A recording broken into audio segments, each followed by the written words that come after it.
It was the moment that defined a decade of reality television, but behind the curtain, it was a cold-blooded test of a teenager's soul. In the spring of 2012, the world watched as a visibly trembling 17-year-old stepped onto the British stage, his long hair a shield against the judgmental eyes of thousands. But the real drama wasn't just in the vocal performance that followed.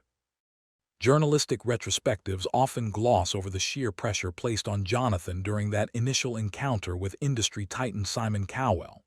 When the music stopped, the narrative shifted from a celebration of talent to a calculated attempt at a public breakup. Cowell's immediate suggestion that Jonathan should ditch his singing partner, Charlotte, to pursue a solo path wasn't just a critique. It was a high-stakes industry maneuver played out in real time. For a young man who had spent years feeling like an outsider, being told that his only ticket to the top required betraying the one person who stood by him was a psychological crossroads. He stood his ground, a move that experts now say was the first time he wrestled control away from the star-making machine. This standoff created a ripple effect, forcing the producers to pivot their entire marketing strategy for the season. It wasn't just about a voice anymore. It was about a narrative of loyalty versus greed.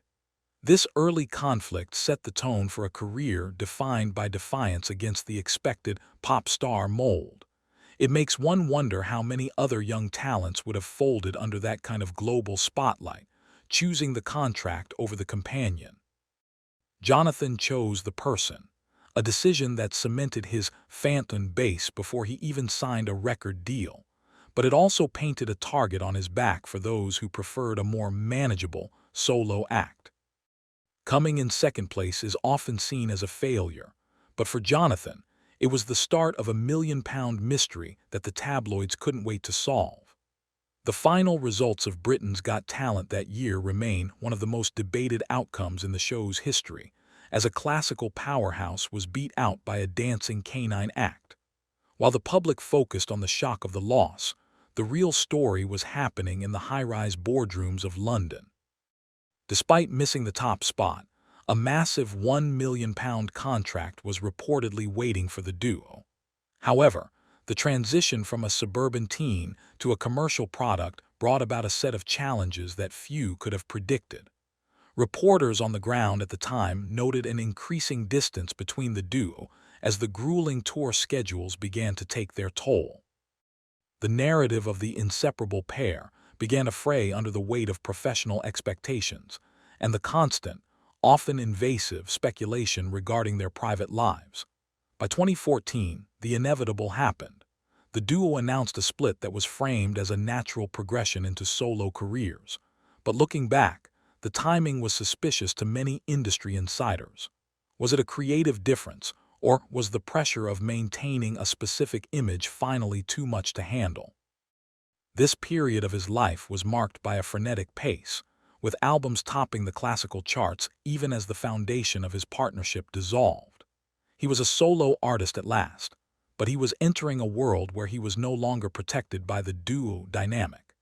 He was now a singular target for a media cycle that was shifting from curiosity to a more critical examination of his every move, leaving him to navigate the treacherous waters of the music industry without his original shield. Behind the soaring high notes and the standing ovations, a much darker story was being written in the quiet moments between performances. For years, the public saw a smiling tenor, but the reality was a constant battle with internal storms that threatened to overshadow his talent. In recent investigative interviews, Jonathan has been candid about the times he felt he was standing on the edge of a precipice, struggling with thoughts that no young man should have to carry alone.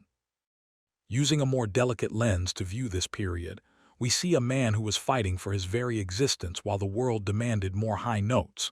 Reports surfaced of deep bouts of sadness and a feeling of being disconnected from the Jonathan Antoine brand.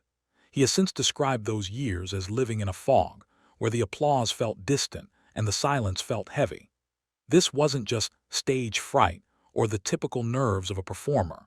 It was a profound struggle with his own mental landscape. There were moments where he felt he might have to exit the industry, or worse, just to find a moment of peace. The industry often ignores the mental cost of early fame, but Jonathan's story serves as a stark reminder of the human behind the headliner.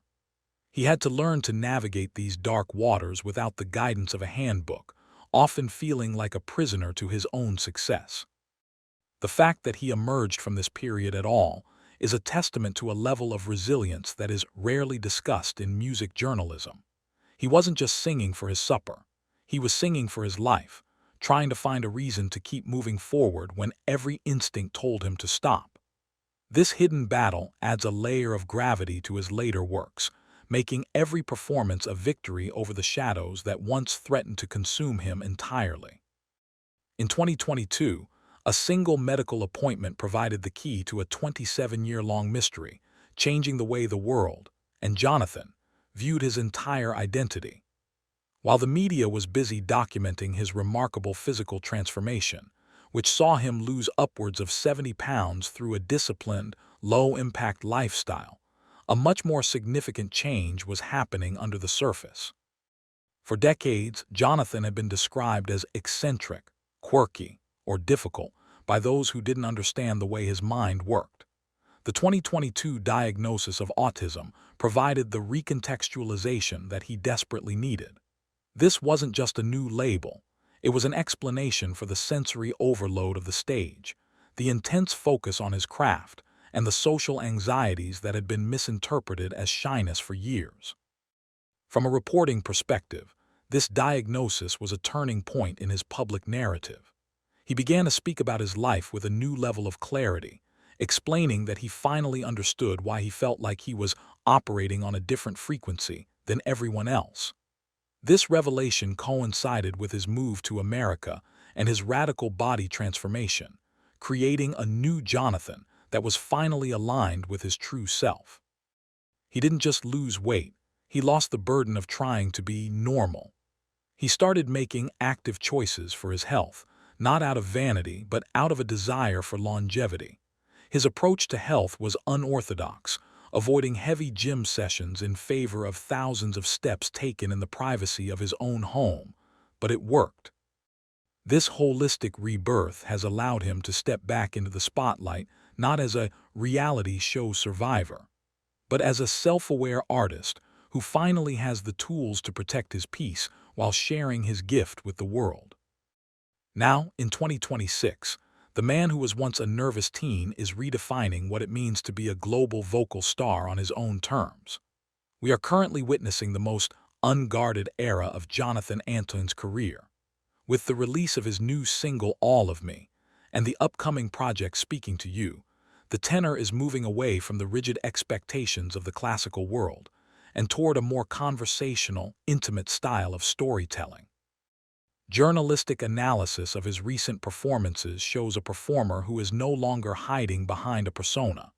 He has cultivated a community he calls the Phantoms, a loyal base that has followed him through the duo years, the shadow years, and into this new light. This isn't just a comeback, it's a masterclass in career evolution. He has successfully transitioned from a viral moment to a long-term artistic force, all while maintaining a level of transparency about his neurological and physical journey that is rare in the entertainment industry. The 2026 tour promises to be his most ambitious yet, featuring a setlist that bridges the gap between his operatic roots and his new, more vulnerable sound. As he stands on stage today, the transformation is complete, not because he looks different, but because he is different. He is a man who has stared down the biggest names in the industry, battled his own internal demons, and come out the other side with his voice and his soul intact. The story of Jonathan Antoine is no longer about a shy kid on a talent show. It's a definitive report on the power of radical self-acceptance and the enduring strength of a voice that refuses to be silenced.